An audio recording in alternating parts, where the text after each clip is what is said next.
আমরা নীলফামারীবাসী কিন্তু এটা পেয়ে একবারে সবাই গর্ভবতী হয়ে গেছি। আরে কাট কাট কাট, এটা গর্ভবতী না, শালার গর্বিত।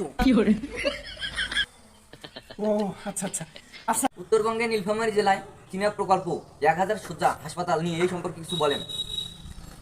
ও আচ্ছা, এই সম্পর্কে বলতে গেলে বলতে হয় যে উত্তরবঙ্গে আমাদের যে টেক্সটাইল মিল মাঠে হচ্ছে 1000 শয্যা যে চীনা প্রকল্পের হাসপাতালটা দেওয়ার কথা, সেটা হচ্ছে এটা নিয়ে কিন্তু বর্তমানে উত্তরবঙ্গে কয়েকটা জেলার মধ্যে অনেক তর্ক বিতর্ক, অনেক আন্দোলন হচ্ছে।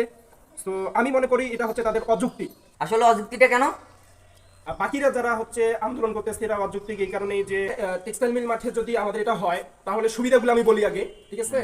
সেটা হচ্ছে টেক্সটাইল মিল মাঠে প্রধান যেটা সুবিধা সেটা হচ্ছে তার 5 মিনিট, সর্বোচ্চ 5 মিনিট লাগবে আমাদের হচ্ছে উত্তরা ইপিজেড। আর উত্তরা ইপিজেডে কিন্তু চাইনিজ আছে প্রায় 453 থেকে 63 জন মেবি।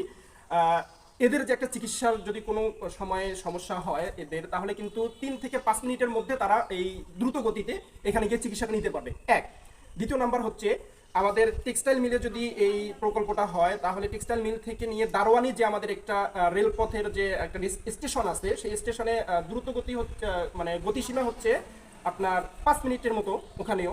সো কেউ যদি রেলপথে আসে, রুগী বলেন, ডাক্তার বলেন বা যারাই আসুক না কেন, রেলপথে যদি আসে তাহলে কিন্তু ওখান থেকে 5 মিনিটের মধ্যে আমাদের এখানে এসে অবস্থান করতে পারবে আমাদের হাসপাতালে।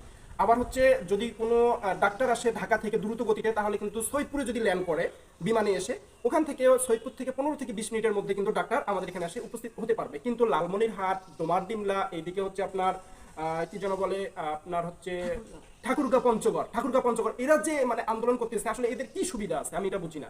পাশাপাশি দেখেন এদেরকে যদি দেওয়া হয় তাহলে দেশের এক প্রান্তে যারা যারা আন্দোলন করতেছে তারা কিন্তু দেশের এক প্রান্তে সবাই, ওখানে কিন্তু যেতে গেলে আমাদের সবার জন্যই অনেক কষ্টকর। আবার আমাদের এখানে হলে হচ্ছে চতুর্দিক থেকে মিডল স্থানে হচ্ছে এটা এবং অনেক সুবিধা।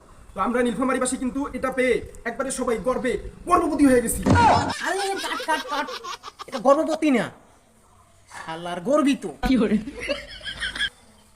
ও আচ্ছা আচ্ছা আচ্ছা। দর্শক আসলে মানে মুই আসলে এটা পেয়া মনে করছে যে মুই বাদা খুশিতে থাকলে মানে মুই নিজে গর্ভবতী গর্বিত হয়ে গেছে। তো যাই হোক, এটা আপনারা দেখবেন বিবেচনা করে যে আমি এতক্ষণ যেগুলো কথা বলছি মানে গর্ভবতী হয়ে গর্বিত হয়েছি, যাই হোক। কিন্তু কথা হচ্ছে যে আপনারা সবাই একটু বিবেচনা করে দেখবেন, আমাদের চতুর্পাশ থেকে বিবেচনা করে আমাদের সবার জন্য কিন্তু এটা হচ্ছে মিডল স্থান, এটা একটু বিবেচনা করে সবাই দেখবেন। এটাই হ্যাঁ, সবাই একটু পাশে থাকবেন।